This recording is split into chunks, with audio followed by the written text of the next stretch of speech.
Allez, voyons maintenant ensemble ces 6 fausses bonnes solutions qui plombent magistralement ta réussite, ton épanouissement, ton plaisir au quotidien. Et malheureusement, ces 6 fausses bonnes solutions amènent beaucoup trop d'entrepreneurs au casse-pipe, à l'échec, à l'abandon pur et simple de leur projet. Alors, je te rassure, moi je suis déjà passé par ces 6 fausses bonnes solutions, j'ai beaucoup donné, j'ai lancé presque 15 business au total à ce jour-là, et honnêtement, tous n'ont pas fonctionné, certains ont été des vrais succès, mais justement, toi, ces va-et-vient et c'est toutes ces tentatives-là que je vais te partager aujourd'hui. Alors, la première fausse bonne solution, c'est de rester dans le mental, de se focaliser sur ce que tu ne sais pas faire. Et pour compenser ce que tu ne sais pas faire, tu vas investir énormément de temps et de moyens financiers dans des formations. Alors, tu sais que tu dois mettre en œuvre X et Y, faire telle et telle chose dans ton business. Tu penses ne pas être à la hauteur pour réaliser cette tâche-là. Et pour preuve, tu vas chercher dans ton mental, tu te rappelles volontiers que la dernière fois que tu as cherché à faire telle chose, ça n'a pas marché, que ton compte bancaire est vide, que tu es à court de ressources, que tu n'as pas le temps, etc. Tout un lot de fausses excuses, de bullshit. Alors, pour ça, qu'est-ce que tu fais? Tu vas chercher un coach, tu vas chercher un mentor, un formateur, etc. Ou tu vas acheter une formation en ligne, comme il y en a tant sur Internet. Tu lis énormément de livres dans le développement personnel, tu participes à beaucoup de séminaires, de conférences, d'ateliers en ligne comme en présentiel. Alors, moi je dis, tout ça, c'est super. C'est toujours bon d'apprendre, de se cultiver, d'ouvrir les yeux, d'aller voir comment les autres font. Sauf que, il y a un gros problème à ça en fait. C'est que en appuyant autant sur la formation, sur l'acquisition de connaissances, tu oublies très probablement de passer à l'action. Pour beaucoup d'entrepreneurs, et peut-être que c'est ton cas, peut-être pas, hein, mais pour beaucoup d'entrepreneurs, la formation, c'est le meilleur moyen de fuir et finalement de ne jamais faire face au véritable problème, faire face à la chose qui doit être résolue et passer à l'action. Parce que finalement, passer à l'action, c'est la seule et unique chose qui va te permettre d'expérimenter et de valider ou d'invalider l'idée, la chose que tu as besoin de faire là maintenant. Et finalement, mieux que tout, le fait de passer à l'action, c'est vraiment la seule chose, le passage à l'action, qui va te permettre un apprentissage concret du terrain. Alors oui, se former, c'est bien, mais malheureusement, la plupart des entrepreneurs, en restant dans leur mental, vont en fait, en appuyant excessivement sur la formation, auto-alimenter la croyance qu'ils ne sont pas à la hauteur. Ils vont auto-alimenter leur faible estime d'eux-mêmes, leur faible amour-propre, etc. Ce qui fait que du coup, plus on alimente en formation et plus on alimente l'idée que je ne suis pas à la hauteur, moins je vais passer à l'action dans mon business. Et donc du coup, c'est un cercle sans fin, c'est compliqué. C'est vraiment là la posture, et pareil, j'ai développé des approches pour t'aider à sortir de ça, mais ça, c'est la première des fausses bonnes solutions. Ensuite, l'apprentissage que j'ai envie de te proposer dans cette première erreur, c'est qu'il vaut mieux fait imparfait que jamais fait parfait. Et oui, parce que quand tu passes à l'action, oui, l'action que tu vas mettre en œuvre, le résultat, l'email, le site web, le poster, le flyer, le pitch commercial, l'argumentaire, la vidéo, bref, tout ce que tu veux. Bien sûr que ce sera vraiment imparfait, que ce sera moche, même que ce sera complètement raté. Mais ce qui compte, c'est l'intention que tu mets derrière ça. C'est vraiment le fait que tu réussisses à mettre un pas, puis un pas, puis un pas. Et c'est le fait de commencer à faire petit et puis progressivement d'avancer que tu vas réussir à faire des vidéos, par exemple, qui tiennent la route. Si tu regardes mes premières vidéos que j'ai tournées en 2014, mes premiers podcasts que j'enregistre en 2014, c'est une blague le truc. Voilà. Bon depuis j'ai progressé compagnie et j'ai encore un long chemin à faire devant moi. Mais justement, alors c'est une des choses que je vais revenir dans cette série de vidéos que tu peux consulter sur businesstemple.co, tu as le lien dans la description en dessous. C'est que en fait, le fait de penser qu'on n'est pas à la hauteur, pas compétent et de devoir se former à tout prix, ça cache un autre énorme problème psychologique. En fait, c'est vraiment qu'une façade. Le voir se former, c'est que la partie visible de l'iceberg, et justement, je t'en parle dans les prochaines vidéos. Moi, ce que je dis, le passage à l'action, c'est la seule chose qui peut alimenter ta joie et ton plaisir au quotidien. La seconde fausse bonne solution qui fait planter ton business, c'est celle-ci. Toujours remettre tout en cause et réinventer la roue. Qu'est-ce que ça veut dire? Alors, exemple, tu viens de créer un nouveau produit, au bout de quelque temps, le produit ne s'est pas vendu, alors tu décides de l'abandonner. Tu n'obtiens pas le trafic désiré sur ton site internet, alors tu remets à plat ta stratégie référencement et tu reprends. Tu n'obtiens pas assez de vues sur tes vidéos YouTube par exemple, alors tu arrêtes de faire de la vidéo. Tu as décidé de publier des citations sur Facebook, mais tu as très peu de partages et de likes, alors tu décides d'arrêter les partages Facebook. Tu as décidé d'organiser des ateliers en présentiel, tu as fait les événements en ligne sur Facebook compagnie pour attirer du monde, mais il n'y a personne qui vient à ces ateliers-là, alors tu décides d'arrêter de faire des ateliers et de relancer une autre manière de trouver des clients. Tu as décidé de distribuer des flyers, de prospecter des clients par email, LinkedIn, téléphone. Tu as cherché à mettre en place des tunnels de vente, des campagnes email, des partenariats, etc., etc. Tu as une idée, tu mets en œuvre, ça ne marche pas, tu abandonnes. Et à chaque fois, en fait, tu réinventes la roue. À chaque fois, tu reprends une idée, finalement, elle réapparaît dans ton cerveau sous une autre forme et tu la remets en œuvre et toujours pas de résultat. La réalité, c'est que toutes ces actions-là sont de très bonnes actions. Le problème ne réside pas dans ces actions que tu mets en œuvre. Prospecter, la vidéo, Facebook, l'email, créer un guide gratuit à faire télécharger en ligne, faire du phoning, etc.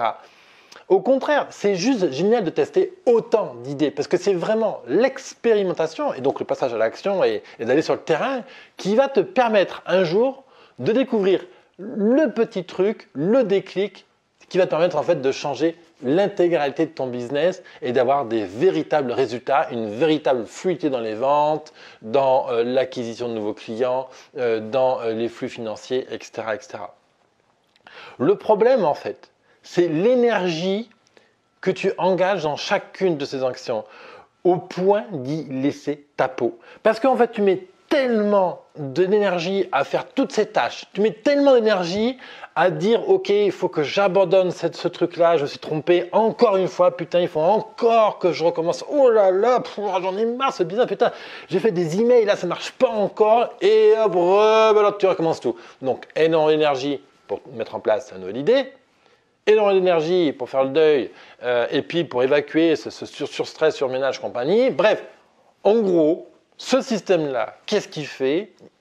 Il dégrade encore une fois ton estime de toi, ton image de toi-même et en pire de tout, c'est que ça alimente ton doute, ça alimente ce gros doute que tu as dans ta tête, mais est-ce que je suis vraiment fait pour ce métier? Est-ce que je suis vraiment capable de le faire? Est-ce qu'un jour, je vais réussir à générer 2 000, 3 000, 5 000 euros grâce à mon activité? Et tu alimentes ce doute, tu alimentes ce doute. Et encore pire de tout ça, c'est que comme tu as le doute, ce doute-là, tu le transmets, bien sûr. Tu le transmets à tes clients, à tes partenaires, à la personne qui partage ta vie, à ta famille, à ton entourage, etc. Donc en fait, c'est vraiment un putain de cercle vicieux, le truc. Et ça, encore une fois, c'est qu'un problème de façade. Alors maintenant, voyons ensemble la troisième fausse bonne solution qui saccage ton business, c'est le désir d'avoir une belle communication brillante et surtout comme les autres. Alors, ce n'est pas dans mon intérêt de te dire ça là maintenant. Je vais me mettre à dos les infographistes, les designers, etc. Parce que vraiment, je vais aller contre leur intérêt et contre le mien. D'ailleurs, ce n'est même pas mon intérêt de te dire ça parce que moi, je vends la création de sites web, la création de flyers, je conçois des cartes de visite pour des gens, des chartes graphiques, compagnie. Et justement, je vais te dire une chose qui va en fâcher beaucoup, faire un site web, faire un logo, mettre en place des cartes de visite, ça ne sert à rien. Ok, tu m'as bien entendu, faire un site web, des cartes de visite, un logo, compagnie, ça ne sert à rien. Investir énormément d'argent sur une communication en ligne, logo, carte de visite, etc., ça ne sert à rien si tu n'as pas validé au minimum ces 2 points. Le premier, quelle est ta cible de clientèle? Et deuxième, quelle est ton offre irrésistible? tant qu'on n'a pas travaillé ça, en fait, mais c'est comme si tu ramais. Tu sais, mais tu rames, mais en fait, le bateau, il est sur le sable, donc tu n'avances pas. Pire, il y a des entrepreneurs qui, voulant bien faire et de bonne volonté, vont aller sur Internet, se trouver une petite formation, une petite checklist pour faire leur site web, leur carte de visite, leur charte de couleurs, leur logo, compagnie. Et ils vont cocher toutes les cases. Ils vont aussi suivre quelques formations pour apprendre à cibler leur clientèle et définir leur offre irrésistible. Ils vont cocher la checklist. Fait, donne, basta, maintenant je fais ce qui me plaît, et ils s'arrêtent là et ils ne reviennent jamais dessus. Donc ça c'est pire parce que là du coup ils pensent avoir fait un travail alors que le travail n'est ni fait ni à faire. C'est la réalité, c'est dur à entendre, mais c'est ça. Tu sais, je le vois aujourd'hui, j'ai plus de 3500 heures de conseils auprès d'entrepreneurs et je vois qu'est-ce qui est fait, qu'est-ce qui n'est pas fait, qu'est-ce qui sont les points dramatiques qui ne sont pas mis en œuvre en fait. Alors, bien que donc ce travail soit souvent fait de manière très insuffisante, en fait, il manque certainement à toi, il manque souvent un ingrédient majeur pour que cette communication fonctionne et pour que justement cette communication apporte avec fluidité des nouveaux clients.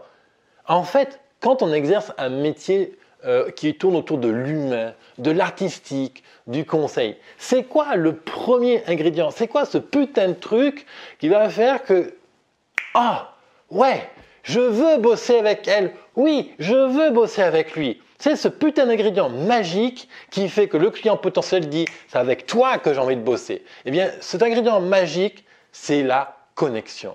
C'est la relation humaine. C'est cette sensation d'empathie que lui ou elle m'a compris.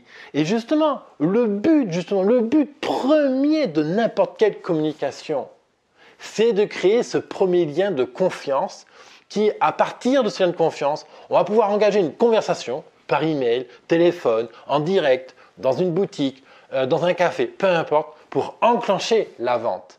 Et c'est pour ça justement qu'aujourd'hui, je dis qu'une belle communication, ça ne sert à rien parce que 97% des communications qui sont faites aujourd'hui en ligne et en direct ne servent pas à créer ce premier lien de confiance, mais servent directement achète mes petits pois, c'est les meilleurs. Achète ma bouffe pour chat, c'est la meilleure. Et ben non, on n'achète pas des petits pois, une bouffe pour chat comme ça. Attends, le minou, il a besoin d'un peu plus d'écoute. Est-ce qu'il est trop gras? Est-ce qu'il a besoin d'une bouffe pour bien galoper dans la prairie? Non, ben voilà, donc du coup, on va regarder un peu, tu vois, c'est farfelu ce que je te dis. Mais oui, mais c'est ce petit truc qui fait rigoler. C'est ce petit truc qui est « Ah ouais, c'est intéressant ça. Ah ouais, cette approche-là, j'y avais pas pensé. » Et c'est ça qui va créer la relation de confiance. Et donc, justement, comment on fait pour créer ce lien de confiance dès qu'on arrive sur le site web, une vidéo, une page Facebook, dès qu'on arrive sur une carte de visite, etc. Eh bien, ça se fait avec une image de marque, une image de marque personnelle, un positionnement extrêmement spécifique et identifiable. C'est ce qui fait que quand tu regardes une pub de Dior, même si je te cache la marque Dior, tu sais tout de suite qu'il s'agit de Dior. Et il y a comme ça plein de produits que tu peux regarder dans ton quotidien et à peine tu les as vus, tu sais que c'est eux. Parce que justement, il y a un univers iconographique, justement, donc iconographique, donc graphique, de couleurs. Mais plus que ça, c'est tellement subtil, c'est tellement subliminal l'affaire que tu le sais avant même que tu aies vu les noms, que tu as entendu une voix, etc., etc. Et justement, 97% des entrepreneurs font aussi une communication pour plaire au maximum des gens. Ça, c'est l'erreur. Voilà, les gens veulent faire, un entrepreneur veut faire une communication qui brille, qui soit belle, surtout qui ne fâche personne, pour plaire à tout le monde. Ils se disent comme ça, si je plais à tout le monde, eh bien, j'optimise le nombre de clients potentiellement intéressés par mon offre, et donc le nombre de clients qui viennent me voir, etc. Alors que c'est archi faux en fait. C'est archi faux. Tu sais, c'est une erreur absolue de ne vouloir décevoir personne. Ça, c'est une erreur absolue. Ensuite, est-ce que tu sais quel est l'opposé à l'amour? C'est quoi l'opposé de l'amour? C'est pas la haine. L'opposé de l'amour, c'est l'indifférence. Il n'y a rien de pire qu'un client indifférent à ta communication, indifférent à ton message, indifférent à ce que tu lui proposes. Là, maintenant, quand tu regardes cette vidéo, je désire seulement deux choses. Un, que tu me détestes au point que tu bannisses mon site web ou au point que tu m'adores pour me contacter et venir bosser avec moi. C'est les deux seules choses que je désire maintenant à travers toute ma communication. Parce que si tu détestes, eh bien, je sais que nous ne pouvons pas travailler ensemble. Si tu m'adores, je sais qu'on va faire des choses extraordinaires en tant que partenaire, client, en tant qu'ami. Peu importe, voyager ensemble, boire un café, juste boire une bière une fois comme ça, c'est tout. Mais déjà, c'est tellement extraordinaire ce lien, cette connexion. Tu vois? Et c'est ça justement que je vais chercher. Ta communication, elle doit cliver pour fonctionner. Pourquoi? Parce que le marché est saturé. Aujourd'hui, je ne choisis pas mon coach, mon plombier, mon conseiller, mon mentor parce qu'il a les bonnes compétences, parce qu'il habite à côté de chez moi, etc. Non, je le choisis parce qu'il a une philosophie, une spiritualité, un lien avec les autres qui m'est beaucoup plus chaud, qui résonne beaucoup plus en moi. Et c'est ça qui va faire qu'on va choisir tel ou tel prestataire. C'est pour ça que justement une communication qui est générale, banale, somme toute commune, ne fonctionne pas. Parce que du coup, eh bien, on va comparer tel coach et tel coach juste sur des aspects de compétences, des caractéristiques. Qui a la plus belle voiture, qui a la couleur que je préfère, compagnie. Non, ce qui compte, c'est quoi l'énergie que tu dégages? C'est quoi les sensations, les émotions que tu veux et faire vivre à ton client? Et toutes ces notions-là, justement, le but, c'est qu'on les retrouve sur ton site web. Et c'est grâce à ces idées, à cette philosophie qu'on va mettre en ligne, qu'on va créer une communication qui tranche, qui est vraiment spécifique et facilement identifiable par ton audience et qui va te permettre justement d'aller cliver et de créer ce fameux « je déteste, j'adore ». Un autre aspect aussi souvent mis aux oubliettes lorsque l'on cherche à faire une communication belle et brillante et surtout qui ne fâche personne, c'est qu'on cherche à amplifier un résultat inexistant. Et oui, parce que 0 fois le chiffre que tu as envie, ça fera toujours 0. Si aujourd'hui, tu n'arrives pas à valider, à vendre tout court ton produit, c'est pas en faisant plus de sites web, plus de Facebook, plus de YouTube, plus de publications, de blogs et de machins que tu vas réussir à avoir plus de clients. Et c'est pour ça qu'il est super important de comprendre que faire une belle communication, c'est une fausse bonne idée. Faire un logo, ça ne sert à rien. Faire une belle page Facebook ou Instagram, ça ne sert à rien tant que, je ne mets pas en place une communication extrêmement clivante dans le but justement d'être remarqué, tant que justement je n'ai pas appris un minimum à faire des ventes en direct avec la voix. Alors après, il y a plein de manières de faire de la vente, mais le fait que tu réussisses à faire de la vente en direct montre que ce que tu proposes est bon, qu'il y a des gens qui sont intéressés pour l'acheter, qui sont prêts à le payer au prix que tu le proposes, et ainsi de suite, et tout ce que ça valide derrière. Et c'est pour cette raison, justement, que la majorité de la communication ne sert à rien, parce qu'on cherche à multiplier quelque chose qui ne marche pas déjà dans la vraie vie. Voilà. Donc c'est une des raisons pour lesquelles je dis aux gens, n'investis pas des dizaines de milliers d'euros dans cette communication en ligne tant que tu n'as pas validé le b.a.-ba en fait de la communication. Et tu sais, les entrepreneurs qui viennent me voir comme ça, qui ont investi 10 000, 15 000, 20 000 euros dans un site web, dans une communication, dans une charte graphique, dans du paplard, compagnie, mais j'en vois tous les jours, je reçois au moins un email d'un gars comme ça qui investit et qui se dit merde, j'ai mis 15 000 balles dans mon truc et ça rapporte toujours rien. Et oui. Et donc ça, alors malheureusement, on vit dans une société qui est très visuelle, où l'apparence compte énormément, il faut absolument défendre un statut social, il faut absolument paraître bien, et puis du coup, comme on ne se croit pas assez bien, mais du coup on fait une communication qui brille encore plus que le soleil, sauf que quelque chose qui brille plus que le soleil, ça éblouit, et quelque chose qui éblouit, on ne va pas le regarder en fait, donc du coup on ne va pas vers quelque chose qui éblouit. Donc si tu veux, pour te résumer, il y a une notion très importante qu'il faut garder en tête pour faire une communication et éviter de tomber dans ce panneau-là, c'est le SEC. S-E-C, c'est une notion que je vais décliner dans les prochaines vidéos. Le SEC, c'est sourire, enthousiasme, conviction. Je ne rentre pas dans le détail maintenant, on en parle dans une prochaine vidéo. Mais en clair, on redéfinit au propre ta cible clientèle, on pose clairement l'offre, le PQCF. Pourquoi? Qu'est-ce que je propose? quel résultat je propose, quel process de transformation je vais offrir à mon client et qu'est-ce que je propose de faire concrètement là maintenant. Ensuite, on pose la philosophie, mes idées, ma spiritualité, on le met au clair sur un papier parce que tant que ce n'est pas concrètement clarifié, qu'est-ce que je veux on ne peut pas transmettre à quelqu'un quelque chose qui n'est pas clair déjà pour soi. Ensuite, on pose sur la table vraiment tous ces éléments voilà, qui constituent ton milieu de vie, ton environnement, compagnie. Et avec ça, on va faire une communication qui fonctionne. Donc justement, dans les prochaines vidéos, je vais te donner une approche simple et naturelle qui permet de te faire passer de ce point sans issue d'une communication sans fin qui est chiante, ennuyeuse, coûteuse et tout ce que tu veux, à une communication qui va être pleine de ressources, pleine de vie, frétillante, vraiment qui va enthousiasmer tous les visiteurs qui vont venir sur ton site web, ta communication, ta page web, etc.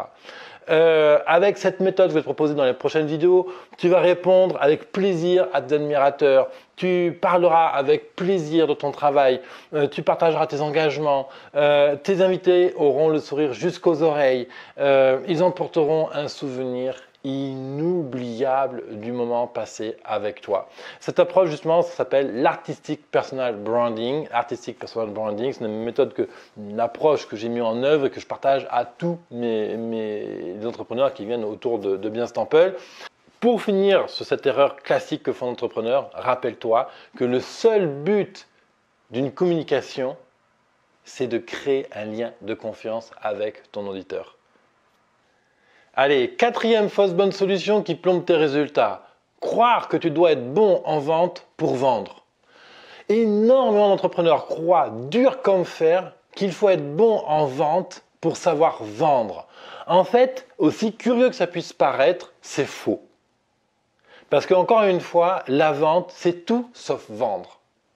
Et justement, j'ai découvert ça en fait grâce à mon histoire personnelle. Et aussi curieux que ça puisse paraître, je vais te raconter brièvement l'histoire de mon père. Et c'est grâce à son histoire et en observant en étant enfant et puis maintenant adulte, tout ce qu'il a fait dans sa vie pour réussir à obtenir ce qu'il a obtenu justement. C'est en observant ça que j'ai mis au point cette approche douce et intuitive que je te propose dans la vidéo prochaine autour de Business Stample, de mon accompagnement, etc. Et cette méthode, justement, elle est étonnamment efficace pour vivre dignement de son business, mettre de l'harmonie, de l'équilibre dans toutes les actions que tu dois faire dans ton activité. Et cette méthode, d'ailleurs, est aussi inspirée de la CNV, la communication non violente. Pour beaucoup, la vente et le marketing, c'est vendre quelque chose d'inutile à quelqu'un qui n'en a pas besoin.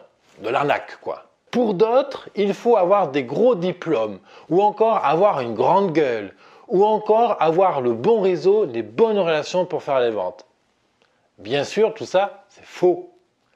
Ça peut aider, mais c'est certainement pas ça qui va faire que ton business va se développer. Alors justement, je vais te raconter un peu l'histoire de mon père, ce modeste agriculteur qui arrive dans les Cévennes et qui cultive en bio depuis toujours et qui fait vivre sa famille de 6 enfants. Il a bâti une propriété de ses mains à partir d'une ruine qui, à l'époque, aucun banquier n'aurait prêté un seul franc. C'est en 1972 qu'il vient s'installer dans les Cévennes, 1 heure au-dessus de Montpellier. Pourtant, nous, 6 enfants, nous n'avons manqué de rien. Encore aujourd'hui, mon père est le cliché type de l'agriculteur à l'ancienne. Il n'a ni carte bancaire, ni smartphone. Son site internet date de la préhistoire. Il ne fait plus aucun marché de proximité et il n'est soumis à aucune plateforme de distribution. Et 70% de sa production annuelle est écoulée directement. Ok? Alors, son secret, eh bien c'est simple. J'ai toujours vu mon père discuter et s'intéresser sincèrement à ses clients. En fait, il sait depuis toujours que communiquer avec éthique et bienveillance, c'est inspirer son client. En fait, c'est un autre monde du marketing. C'est bien différent du marketing à la Coca-Cola ou la Nivea. Où on dit tiens, mange mon produit, c'est le meilleur, il y a un coup de renfort de pub TV, compagnie. On va finir par te faire croire que c'est un bon produit. Mais ça, c'est le marketing que moi déjà, je n'approuve pas. Et en règle générale, tous les entrepreneurs qui viennent me voir, justement, n'aiment pas ce marketing. Et justement, Comment fait mon père pour réussir à faire tout ça? Eh bien, justement, c'est un peu le truc. Justement, il fait ça d'instinct, il le fait naturellement. Ses clients le sentent. Ils reviennent toujours, ils sont fidèles. Et tout ça, comment ça se passe? Ben, pas de pub, pas de Facebook, pas de flyer, sans email, rien. Ses clients, ce sont des amis.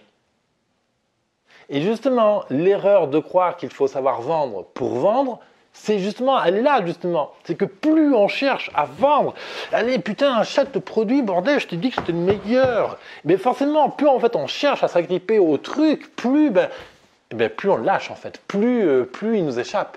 C'est comme l'amour. L'amour, quand il est face à toi, c'est justement quand il est face à toi qu'il faut être prêt à le lâcher. Et c'est là qu'il devient amour. L'argent, c'est pareil. Plus on veut de l'argent, moins on en a. Plus je suis prêt à lâcher l'argent, plus je suis dans l'abondance. Les clients, c'est la même chose. La vente, c'est exactement le même principe. Donc, moins je cherche à vendre, plus je vends. Et justement, la différence entre vendre, avoir un argumentaire construit, machin, il a réfléchi à ça, il a peut-être je vais dire ça, machin, je vais calculer, tiens, comment je peux tourner le truc pour qu'ils disent oui, absolument. Non, ça, c'est pas de la vente, c'est pas la vente que je prône. À partir du moment où on est autour de cette notion de sincérité, de création d'un lien de confiance et du fameux SEC, sourire, enthousiasme, conviction, alors ma vente existe. Le sourire, l'enthousiasme, la conviction que j'apporte un service qui va maintenant changer ta vie, ces seules 3 choses vont faire que tu vas réussir à vendre en réalité. Mais le sourire, c'est pas de la vente. L'enthousiasme, c'est tout sauf de la vente. C'est de la joie de vivre, c'est de la plénitude, c'est de la gratitude, c'est de la légèreté. La conviction, c'est simplement de la conviction que ce que tu apportes a de la valeur. En réalité, derrière la conviction, c'est de l'amour de soi, c'est de l'estime de soi, c'est une image de soi, c'est ce genre de choses qui sont « ouais, oui, je suis capable, oui, je suis à la hauteur de mes ambitions, oui, je suis capable de t'aider ». J'ai confiance en la vie et la vie a des projets pour moi. C'est ça le SEC. Sourire, enthousiasme, conviction. Tu ne mets que ça dans ton univers pour trouver des clients, tu verras, tu auras beaucoup plus de clients que quelqu'un qui met des dizaines de milliers d'euros dans son site web. Allez, maintenant abordons les 2 dernières fausses bonnes solutions qui finissent de plomber ton business. C'est la cerise sur le gâteau, tu sais, c'est la carte qui fait écrouler le château de cartes, quoi. C'est vraiment le truc. Voilà, ça. Donc écoute bien, reste bien attentif parce que c'est malheureusement pas les 2 fausses bonnes solutions les plus drôles à écouter, mais c'est pourtant bien celles-là qui peuvent t'offrir encore un levier magistral pour réussir à vivre pleinement dans la plénitude, dans l'harmonie, l'équilibre de ton activité. 5e erreur, c'est de ne pas poser un plan d'action écrit sur papier. Ouais, c'est bon, j'ai dans la tête, je sais qu'est-ce que je dois faire, ça, tiens, oui, c'est bon, je griffe un truc sur un papier, etc.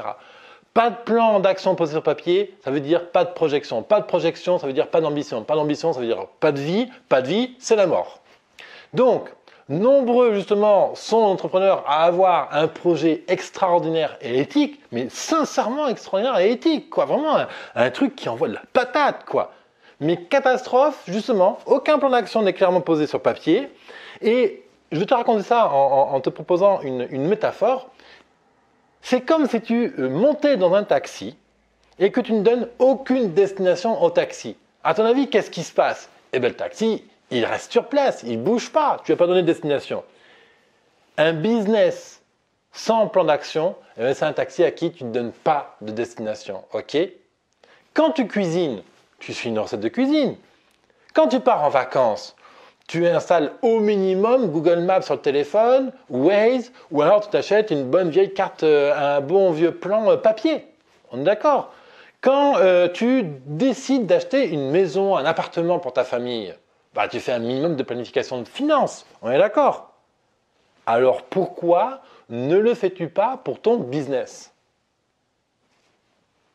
Et ça, encore une fois, c'est toujours lié à plein de choses.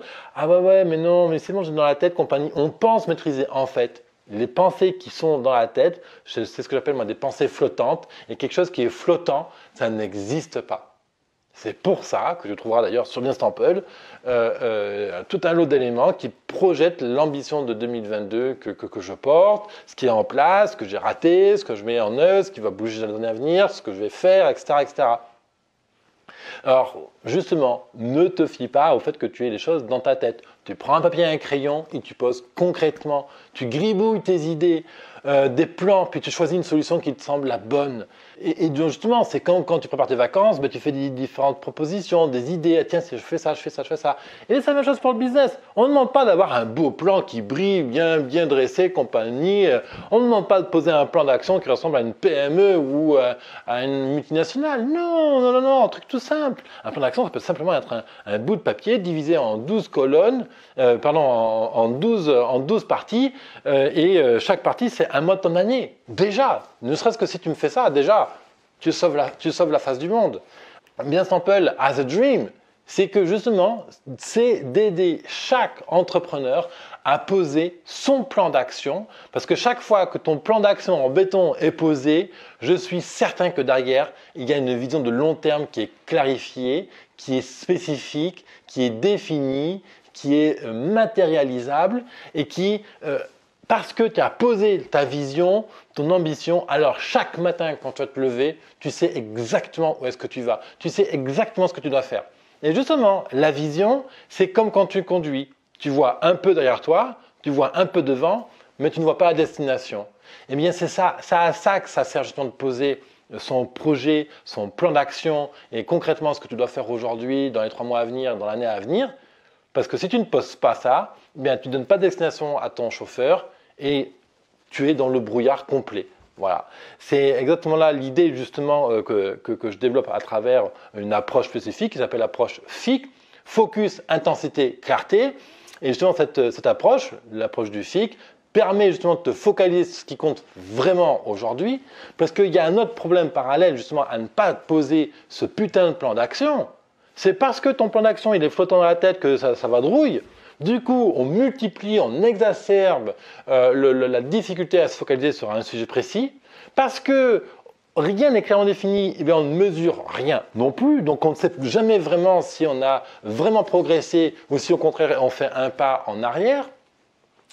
L'autre gros problème aussi de cette dispersion, c'est que du coup, tu n'es pas intense sur la tâche qu'il y a à faire là maintenant. Je suis focus sur ce qui doit se faire, j'y mets toute l'intensité et l'énergie nécessaire et je suis clair sur la destination à laquelle je vais. Je ne conduis pas les yeux bandés, je ne coupe pas mes carottes les yeux bandés. C'est la base, c'est la même chose pour ton business. Ce qui flotte dans la tête n'existe pas, ce qui est écrit sur papier existe. Et encore une fois, poser un plan d'action sur papier, ça fait peur. Et c'est normal, parce que se poser face à une table, crayon, papier à la main, écrire ton calendrier, ta projection 2022 compagnie, ben tout de suite, tu as plein de choses en tête qui viennent. Ah oui, mais non, c'est ridicule. Oh là, moi, faire ça dans 5 ans, même pas en vrai, quoi, même pas en rêve, quoi. Ou alors, c'est de dire, mais non, mais je suis pas capable, je suis pas à la hauteur. Ah oui, mais non, j'ai pas la compétence. Ah oui, mais ça, je sais pas faire. Ah oui, mais il faudrait faire une campagne de YouTube, compagnie. Oui, mais je sais pas faire. Mais en fait, on s'en tape que tu ne saches pas faire. On s'en tape que tu ne saches pas comment il faut faire le truc. La seule bonne et la seule putain de bonne question qu'il faut se poser ici, c'est pourquoi tu veux le faire. C'est quoi la motivation derrière? C'est quoi l'intention, l'énergie? Qu'est-ce qui te nourrit là-dedans? Ça, c'est la clarté. Et justement, quand je pose la clarté, quand j'ose poser ça sur papier, eh bien déjà, je vais plus loin. Mais définir sa clarté, justement, définir avec intensité le focus que tu dois avoir aujourd'hui, ça fait peur, c'est normal et c'est toute la mission de Business Temple. Et justement, dans cette série de vidéos sur businesstemple.co, je t'aide justement à clarifier ça et je t'explique dans les prochaines vidéos pourquoi justement ça fait si peur de poser un plan d'action. 6e erreur fatale, coup de grâce, c'est idéaliser le succès des autres. Alors, ça, c'est une erreur qui est faite énormément. Je l'ai aussi énormément faite. Et des fois, malheureusement, je me reprends à la refaire. Cette erreur, elle est souvent inconsciente.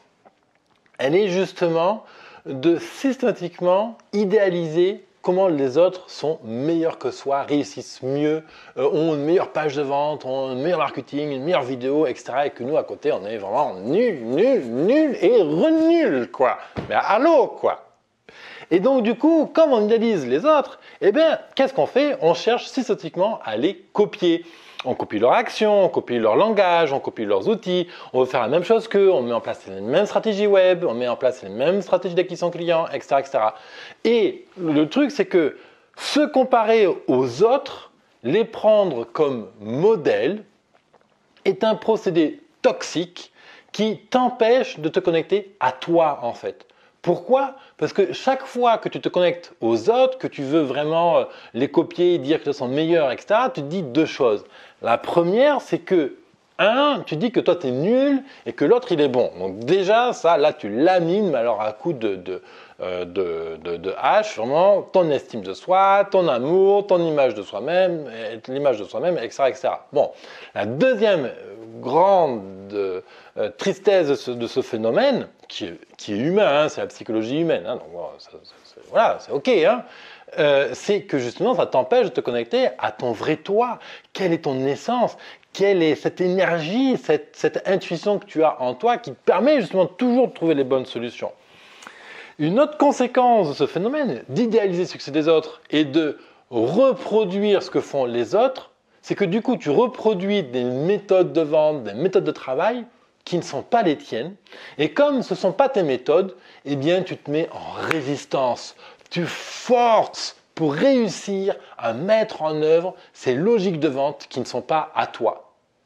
Alors que, est-ce que tu ne crois pas que justement, ce serait bien plus simple d'identifier qu'est-ce qu'il y a là, dans les tripes, dans ton cœur, dans ton énergie, dans ta spiritualité, qui te permettrait de réussir en étant complètement aligné avec toi-même. Et justement, plus j'accepte que les autres fonctionnent et effectivement, ils ont une bonne logique de business compagnie et qu'en même temps que moi, à mon niveau, je suis déjà bien, je suis juste OK avec ce que j'ai là aujourd'hui, mais du coup, quand je fais ça, je peux accéder à cette connexion, à mon intuition, à mon énergie, à mettre en place mes propres méthodes de commerce, etc. C'est pour ça que je dis que communication, ça ne sert à rien. C'est pour ça que je dis aux gens, mais vas-y, fais ta première vidéo, fais ton premier flyer, fais ton premier site web, fais ton premier produit, va faire une première prospection, même si tu te rates complet, même si ça ressemble à rien, même si c'est un brouillon, même si c'est ni fait ni à faire. Mieux vaut fait imparfait que jamais fait. Et le fait de faire quelque chose qui est connecté à toi va te procurer du plaisir, de la joie. Et qu'est-ce que tu crois? Que ton client, il est plus sensible à quoi? À un beau procédé marketing? Ou est-ce qu'il va être sensible à ce que tu aies de la joie et du plaisir quand tu fais ce que tu fais? Mais c'est évident, ton client, lui, il va s'identifier à quelqu'un qui a de la joie, qui est enthousiaste, qui a la conviction, qui a le sourire. Et on revient à un des fondamentaux que je défendais dans les minutes précédentes, dans les vidéos précédentes, c'est que le seul objectif, quand on a un métier qui tourne autour de l'humain, de l'artistique, du manuel, du conseil, c'est de créer cette première relation de confiance avec la personne en face. Et cette relation de confiance, elle passe par la joie, le plaisir, le sourire, l'enthousiasme, la conviction. L'autre gros problème, justement, d'idéaliser le succès des autres, c'est que donc tu te crois une merde, on ne va pas le dire autrement, c'est ça. C'est aussi que ça nourrit ton perfectionnisme, ton envie de bien faire, ton envie d'être comme les autres, ton envie de faire aussi bien que les autres. Parce que sinon, si ton marketing, il est là, alors que celui des autres, il est là, tu dis, franchement, qui va venir me chercher chez moi? Qui va venir travailler avec moi? C'est mon marketing n'est même pas à la hauteur du marché. Alors, si tu ne t'appelles pas LVMH, Dior, Sephora ou je ne sais pas trop qui, ça n'a aucune importance. Évidemment, si tu démarres dans le marché du luxe, évidemment que tu as intérêt à ce que ta communication soit à la hauteur d'une communication de luxe. Honnêtement, de toi à moi, si tu es coach, thérapeute, artisan, artiste, peintre, vidéaste, conseiller, consultant, je ne crois pas que tu aies besoin d'une communication de luxe. Ok? Et donc, moi je dis, recentre-toi sur ce qui te donne de la joie, quitte justement tout ce que tu fais contre ton gré, parce que chaque fois que tu fais un truc contre ton gré pour ressembler au monde extérieur, tu t'éloignes de toi, et s'éloigner de soi, c'est certainement pas le chemin le plus court pour réussir à faire son business. Fais ce qui te plaît. Incarne pleinement l'artiste qui est en toi. Incarne pleinement cette envie d'être un créateur, d'être un coach à succès ou qui réussit à aider sincèrement les gens. Connecte-toi pleinement à qui tu es. Connecte-toi à cette joie intérieure et tu verras. Pareil, j'ai un procédé dont on va parler dans les minutes qui viennent, dans les vidéos qui viennent, qui t'aident à ça, parce que plus je me connecte à ce que je suis vraiment à l'intérieur de moi, plus mon marketing est fluide, plus j'ai réussi, plus je prends du plaisir, et ainsi de suite. Et là, c'est le cercle vertueux qui s'enclenche. Dernier mot pour finir ce point final des 6 idées qui sabotent ton travail. Incarne ta philosophie. Incarne ta philosophie. Vas-y mon gars, vas-y ma nanette, incarne ce que tu es, tes clients en face n'attendent que ça.